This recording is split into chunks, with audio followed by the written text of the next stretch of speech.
میرے انتہائی محترم بزرگوں دوست عزیزوں، سب سے پہلے یہ بات جان لینی چاہیے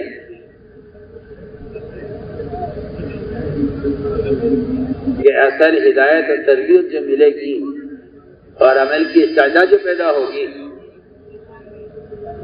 وہ فرشتوں کی مجالست، ان کی صحبت اور ہمارے حلقوں میں ملائکہ کی شرکت ہو۔ اگر ہمارے حلقوں میں وہ حلقہ علم کا ہو یا ذکر کا ہو یا تعلیم کا ہو یا تزکیہ تبلیغ کا ہو، اگر ان حلقوں میں فرشتوں کی شرکت نہیں ہے اور فرشتوں کی مجالست نہیں، حدیث میں آتا ہے کہ جہاں لوگ حلقہ لگا کر اللہ تعالیٰ کے احکام کے تذکرے کرتے ہیں، فرشتے ان حلقوں کو آسمان تک اپنے پروں سے گھیر لیتے ہیں۔ سب سمجھتے تھے یہاں ان فرشتوں کے پروں میں رہنے سے، ان فرشتوں کے پروں میں رہنے سے اللہ تعالیٰ کی طرف سے اس طرح ہدایت کا نور دلوں میں اترتا ہے، اس طرح مرغی کے پروں میں انڈوں کے ہونے سے ان انڈوں کے اندر حیات پیدا ہوتی ہے، اس سے بچے پیدا ہو جاتے ہیں۔ یہ وضوئی بات ہے، یہ بڑے غم اور افسوس کی بات ہے کہ اس وقت دینی مجلسوں میں فرشتوں کو روکنے اور فرشتوں کو حاضر نہ ہونے اور فرشتوں کے ان مجلسوں پر نہ اترنے کے لیے ہر دینی مجلس کوشش کر رہی ہے کہ کسی طرح فرشتے ہماری مجلسوں میں، ہمارے درس اور تدریس میں، ہماری تعلیم اور تزکیے میں اور ہمارے تبلیغ اور اجتماعات میں فرشتے شریک نہ ہوں۔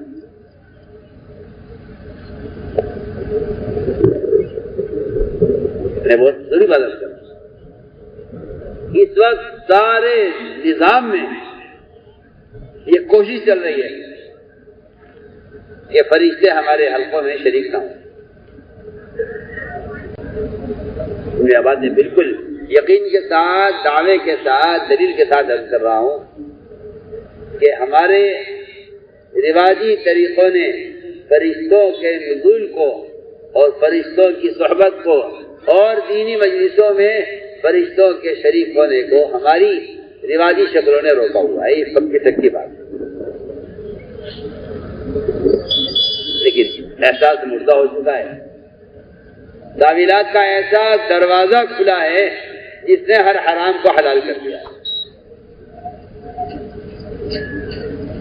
سوچیے آپ، جبرائیل علیہ السلام حضور اکرم صلی اللہ علیہ وسلم کے پاس آسمان سے وحی لے کر آتے ہیں، لیکن گھر میں داخل نہیں ہو رہے۔ آپ باہر آئیے، کیا بات ہے جبرائیل، تم تو ہمارے یہاں آج تک کیوں نہیں آ رہے ہو؟ کہ جی بات یہ ہے کہ جس گھر میں تصویر ہوتی ہے وہ تصویر گھر کے اندر نہیں ہے، وہ تصویر گھر کے دروازے پر جو پردہ لٹکا ہوا ہے، جو اصل دروازے کا پردہ باہر کے حکم میں ہوتا ہے، یہ سمجھنے کی بات ہے۔ گھر کا دروازے کا پردہ باہر کے حکم میں ہے، اس گھر کے دروازے کے پردے پر تصویریں بنی ہوئی تھی، گھوڑے کی تصویریں، انسان کی نہیں۔ جبریل نے کہا جی میں اندر نہیں آ سکتا، ان تصویروں نے مجھے اندر آنے سے روکا ہوا ہے آپ کے گھر میں۔ سوچیے آپ، حضور اکرم صلی اللہ علیہ وسلم مکہ مکرمہ میں فاتحانہ داخل ہو رہے، چابی بیت اللہ کی آپ کے ہاتھ میں ہے، سارا اختیار آپ کو ہے۔ آپ آ کر دروازے کی، بیت اللہ کے دروازے پر دونوں چوکھٹوں پر ہاتھ رکھ کر کھڑے ہو گئے، آپ اندر داخل نہیں ہوئے۔ عمر نے کہا داخل ہو جائیے، آپ نے فرمایا عمر میں کیسے داخل ہو جاؤں ایسے گھر میں جس میں تصویریں ہوں، میں تو اس گھر میں داخل نہیں ہو سکتا۔ سوچیے، میں اس گھر میں داخل نہیں ہو سکتا جس میں تصویریں ہوں۔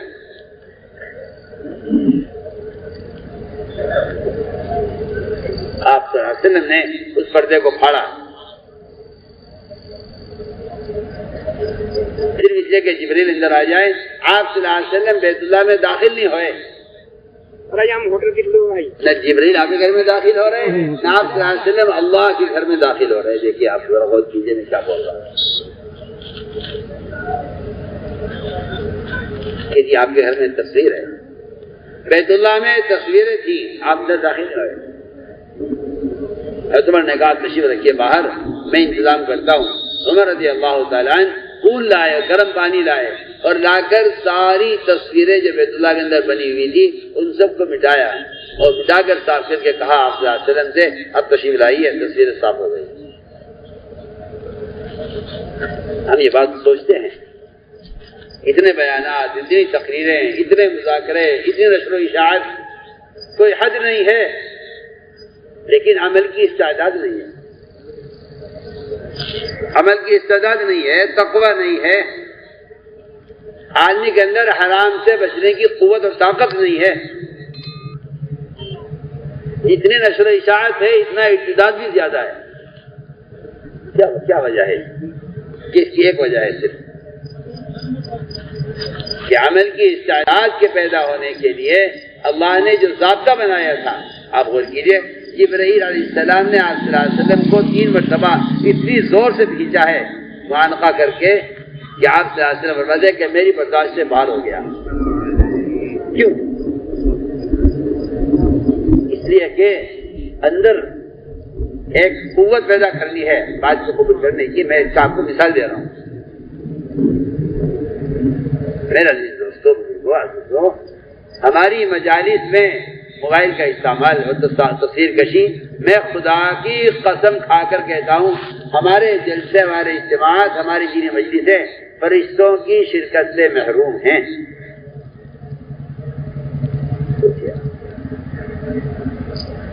اور اس پر احساس مردہ ہو گیا ہے اور لوگ تعویلیں کر کے اس حرام کام کے اندر ایسے مبتلا ہیں, یہ سمجھتے ہیں دینی اس سے پھیلے گا. مجھے آپ کی اس رائے پر حیرت ہے. آپ سمجھتے ہیں ہم دین کے لیے کر رہے ہیں, آپ ساری حدیں پار کر گئے حرام کی اور آپ کو نظر آ رہا ہے کہ اس میں دینی فائدہ ہو رہا ہے.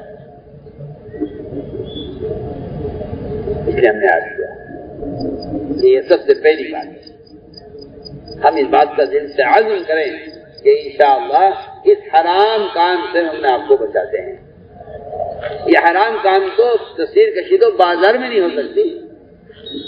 آپ دینی مجلسوں کی میں یہ حرکت دینی مجلسوں میں کریں, یہ تو بازار میں بھی تصویر کشی حرام ہے.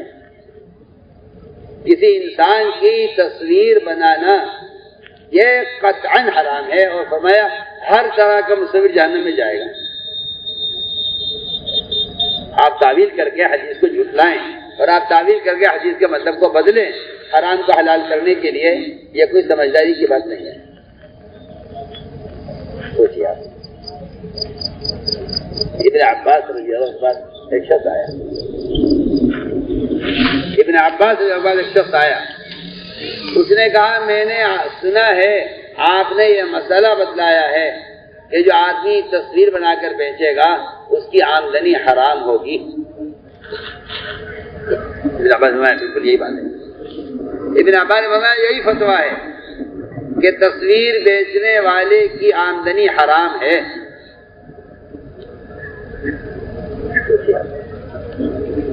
اس آدمی اس سن کے گھبرا گیا, سب پریشان ہو گیا, اور اس نے کہا کہ ابن عباس میں تو پریشان ہو گیا کیونکہ میں تو اس کے علاوہ کچھ اور جانتا نہیں ہوں. میرا تو مشغلہ یہی ہے, میں تو یہی فن سیکھا ہے. اب میں کیسے میں اپنے بچوں کو پالوں گا اور کیسے میں اپنی ضرورت پوری کروں گا. آپ کوئی گنجائش نکالیے. انہوں نے کہا کوئی گنجائش تصویر بنانے کی نہیں ہے. اگر آپ کو اس کے علاوہ کوئی اور کام نہیں آتا تب بھی کوئی گنجائش نہیں ہے کہ آپ تصویر بنا کر بیچیں, اس سے اپنے بچوں کو پالیں, کوئی گنجائش نہیں.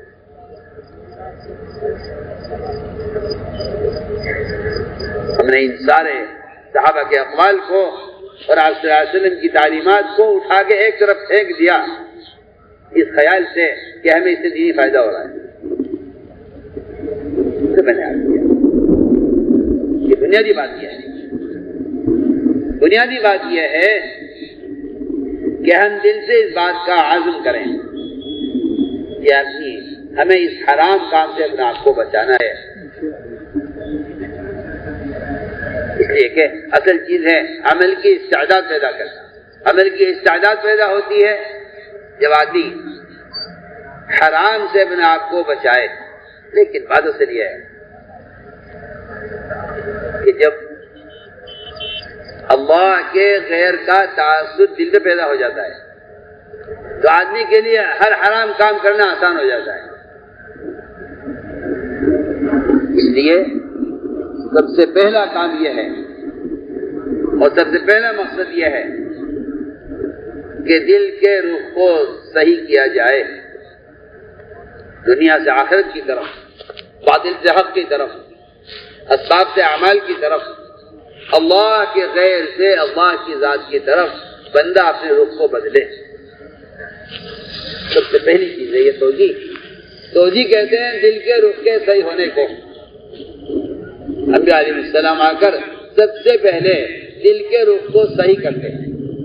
یہ انبیاء علیہ السلام کا پہلا کام ہے. وہ اللہ کے تعارف اور اس کی توحید کو سمجھا کر سب سے پہلے انسانوں کے دل کے رخ کو صحیح کرتے ہیں، کیونکہ ان کا دل کا رخ بگڑا ہوا ہے. دل کے رخ کا بدلنا یہ ہے کہ بندے کے دل میں اللہ کا غیر جگہ بنا لے. یہ دل کے رخ کا بدل جانا ہے. وہ زمین آسمان کی شکلوں کو، اللہ کے ہر غیر کو اللہ سمجھتے تھے، اللہ کے ہر غیر کو اللہ سمجھتے تھے، اللہ کے ہر غیر کو معبود یقین کرتے تھے. انبیاء علیہ السلام نے آ کر سب سے پہلے اللہ کا تعارف کرایا. میں آپ سے کیا عرض کروں، اس زمانے میں مسلمان کائنات کی ہر چیز کے تعارف میں لگا ہوا ہے. زمین میں کیا ہے، آسمان میں کیا ہے، چاند سورج میں کیا ہے، صنعتوں میں کیا ہے. لیکن اگر نہیں مسلمان تو اللہ کے تعارف پر مسلمان نہیں آتا ہے. حالانکہ سب سے پہلا کام یہ ہے کہ اللہ کی وحدانیت اور اس کی بڑائی اور اس کی قدرت کو بیان کرو، تاکہ سب سے پہلے اللہ کے تعارف کے ذریعے دلوں میں سے اللہ کے غیر کا تاثر نہیں رہے. اس لیے کہ ساری بے دینی اللہ کے غیر کے تاثر کی وجہ سے، ساری بے دینی اللہ کے غیر کے تاثر کی وجہ سے ہے. آدمی حق مارے گا اللہ کے غیر کے تاثر سے، چوری کرے گا اللہ کے غیر کے تاثر سے، حقوق کا عمل کرے گا اللہ کے غیر کے تاثر سے، فرائض ضائع کرے گا اللہ کے غیر کے تاثر سے. جب اس کے دل میں شکلوں کا تاثر بیٹھ جاتا ہے تو پھر اس کے فرائض ضائع ہوتے ہیں اور فرائض نہیں ضائع ہوتے، بلکہ یہ اللہ تعالیٰ کے اللہ کے بندوں کے حقوق بھی ضائع کرتا ہے. تو کیا ایک شخص کے دل میں اگر یہ بیٹھ گیا کہ میری کامیابی اس اسباب میں ہے، یتیموں کی زمین قبضہ کر سبب تیار کرے گا، یتیموں کی دکان قبضہ کر سبب اختیار کرے گا، یہ چرا کر سبب اختیار کرے گا، یہ خیانت کر کے سبب اختیار کرے گا، یہ اپنی تجارت میں جھوٹ بول کے سبب اختیار کرے گا، یہ سودی کاروبار کر کے سبب اختیار کرے گا. ان ساری دنیا کے حرام اور ساری جو ہے حقوق کے ضائع ہونے کا جو بنیادی سبب ہے، وہ سب سے بنیادی سبب اللہ کے غیر کا تاثر ہے. اللہ کے غیر کا، اللہ کے غیر کا تاثر ہے صرف، اور کچھ نہیں ہے. صحابہ کرام جب ایمان لائے، ایمان لا کر انہوں نے اپنی پچھلی زندگی کو غور کیا کہ کیا کرتے تھے. وہ کہتے تھے کہ سب سے بڑی نعمت ہمارے پاس نعمت ایمان ہے. وہ اپنی پچھلی زندگی کو ہے بھائی کیا کھیل رہے تھے، وہ اپنی پچھلی زندگی کو غور کر کے سمجھتے تھے کہ اگر یہ ایمان نہ ہوتا تو ہماری دنیا بھی جہنم تھی، ہماری آنکھوں بھی جہنم تھا.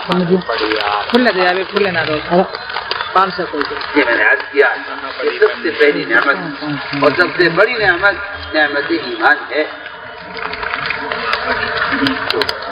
ایمان کا مطلب یہ ہے کہ اللہ کی ذات کا دل میں تاثر پیدا ہو، اللہ کی ذات کا دل میں تاثر پیدا ہو.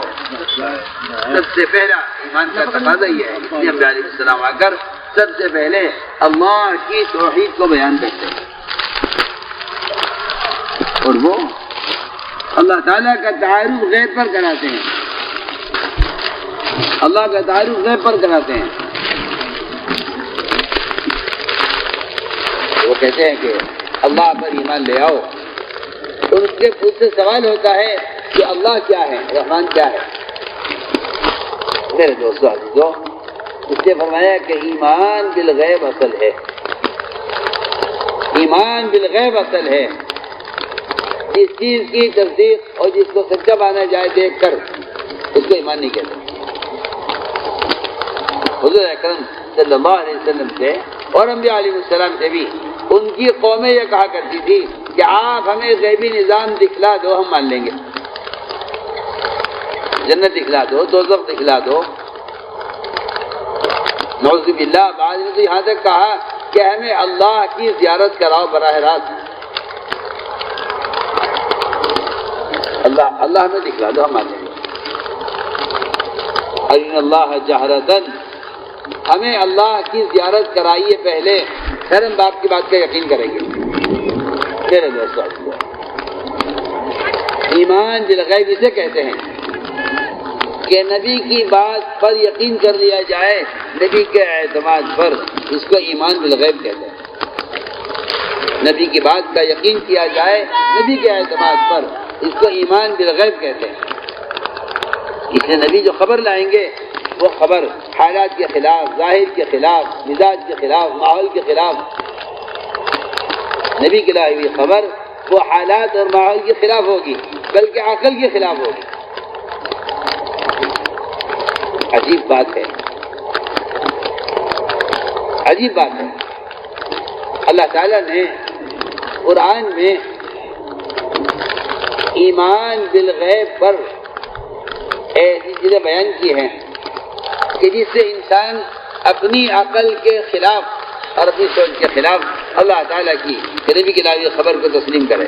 میں مثال دیتا ہوں، قرآن میں ہے کہ جہنم کی آگ بڑی سخت آگ ہے، 1000 سال جس کو دکھایا جائے،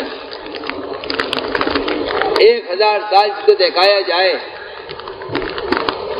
وہ سرخ ہو جائے، پر 1000 سال دکھایا جائے وہ سفید ہو جائے، 1000 سال دکھایا جائے تو وہ سیاہ ہو جائے۔ آپ جہنم کی آگ کا اندازہ کریں۔ اللہ اکبر۔ ایک صحابی غالباً سلمان فارسی رضی اللہ تعالیٰ آگ جل رہی تھی اور وہ آگ کے پاس بیٹھے ہوئے تھے، انہوں نے کہا کہ تمہیں معلوم ہے آگ کیا کہہ رہی ہے؟ تمہیں معلوم ہے آگ کیا بول رہی ہے؟ آگ کے جلنے میں لکڑیوں کے چٹکنے کی آواز ہو رہی تھی۔ ارے پوچھا تمہیں معلوم ہے آگ کیا کہہ رہی ہے؟ کہنے لگے یہ آگ یہ کہہ رہی ہے کہ اے اللہ تو مجھے جہنم کی آگ میں داخل نہ کیجیے۔ یہ دنیا کی آگ جہنم کی آگ سے پناہ مانگتی ہے۔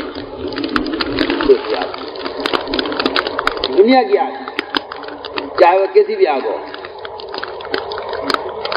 بارود کی آگ ہو، پیٹرول کی آگ ہو، دنیا میں جو آگ سب سے زیادہ خطرناک ہو سکتی ہے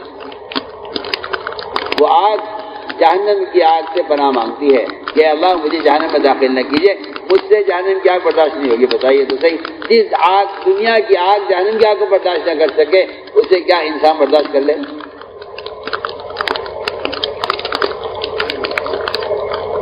کہا کہ آگ یہ کہہ رہی ہے کہ اللہ تو مجھے جہنم کی آگ میں داخل نہ کیجیے۔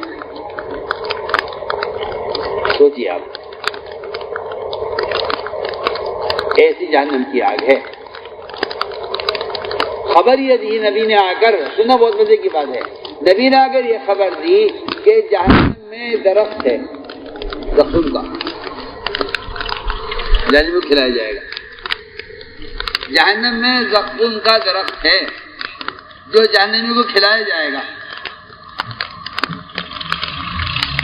اللہ اکبر۔ اگر زقوم کے درخت کا ایک قطرہ زمین پر ٹپک جائے تو پوری زمین کے اندر سے گھاس درخت اگانے کی طاقت ختم ہو جائے۔ زقوم کے درخت میں اتنی تیزابیت ہے، اتنی تیزابیت زقوم کے درخت میں ہے، اگر ایک قطرہ زمین پر ٹپک جائے زقوم کا، جس کو جہنمی پیٹ بھر کر کھائیں گے۔ جہنمی جس زقوم کو پیٹ بھر کر کھائیں گے، اگر اس کا ایک قطرہ ٹپک جائے زمین پر تو پوری زمین سے اگانے کی صلاحیت ختم ہو جائے. ایسی تیزابیت اس میں ہے جو جہنمی کو کھلایا جائے گا. جی ہاں، آپ نے خبر دی مجھے، تو آپ کو یہ بتانا ہے سب سے پہلے کہ ایمان بالغیب کسے کہتے ہیں. ایمان بالغیب اسے کہتے ہیں کہ آپ اپنی عقل کو ایک طرف کر دیں. ایمان کا عقل کا کوئی جوڑ نہیں ہے، ایمان کا عقل سے کوئی تعلق نہیں ہے، ایمان کا عقل پر کوئی مدار نہیں ہے. جس طرح ایمان کا مدار عقل پر نہیں ہے، اللہ کی قسم شریعت کا مدار بھی عقل پر نہیں ہے. جو لوگ شریعت پہ اپنی عقل لگاتے ہیں وہ شریعت میں تحریف کرتے ہیں. وہ کہتے ہیں یہ والا حکم اس زمانے میں چلنے والا نہیں ہے، اللہ کا یہ والا حکم اس زمانے میں چلنے والا نہیں ہے. یہ وہ لوگ ہیں جو اللہ کے حکم میں عقل لگا رہے ہیں. تمہیں بہت مزے کی بات آپ سے کروں، سوچنے کی بات ہے. جو آدمی شریعت میں عقل لگائے گا وہ شریعت کا انکار کرے گا. وہ آدمی شریعت کا انکار کر دے گا جو شریعت میں عقل لگائے گا. جس طرح کفار نے جہنم کی آگ کا انکار کر دیا. انہوں نے کہا جی جہنم میں درخت بھی ہو آگ بھی ہو، یہ دونوں جمع کیسے ہوں گے؟ آگ درخت کو جلاتی ہے. یہ عقل کا تقاضا ہے. عقل کا تقاضا یہ ہے کہ آگ درخت کو جلاتی ہے، اور آپ یہ کہہ رہے جہنم میں ایک درخت ہے. جہنم میں ایک درخت ہے. سوچیے آپ. کفار نے کہا اے محمد صلی اللہ علیہ وسلم آپ غلط کہہ رہے ہیں کہ جہنم میں درخت ہے. آپ اس کی آگ سے ہمیں ڈراتے ہیں اور کہتے ہیں اس میں درخت ہے. ہم جہنم کی آگ کا انکار کرتے ہیں کیونکہ آگ اور درخت جمع نہیں ہو سکتے، آگ اور لکڑی جمع نہیں ہو سکتی. یہ انہوں نے کہا. تو میں نے عرض کیا کہ شریعت میں عقل لگانا یا نبی کی خبر پر عقل لگانا یہ نبی کی بات سے انکار کا سبب بن جاتا ہے. اس لیے علماء نے لکھا ہے، عجیب بات ہے، علماء نے لکھا ہے کہ شریعت حاکم ہے اور عقل محکوم ہے. عقل اس طرح تابع ہے شریعت کے اس طرح رعایا حاکم کے تابع ہوتی ہے. کیا عقل محکوم ہے، شریعت حاکم ہے. عقل کو شریعت میں کوئی دخل نہیں ہے. اگر آپ شریعت میں عقل لگائیں گے تو آپ شریعت کے احکام کا انکار کریں گے. آپ کہیں گے یہ چیز ایسے نہیں ایسے ہونی چاہیے، یہ ایسے نہیں ایسے ہونی چاہیے. اس کا مطلب یہ ہے کہ آپ اپنی عقل پر ایمان لائے ہیں، آپ نبی کی خبر ایمان نہیں لائے. صاف صاف بات. اسے میرے دوست میں نے عرض کیا یہ ساری قومیں،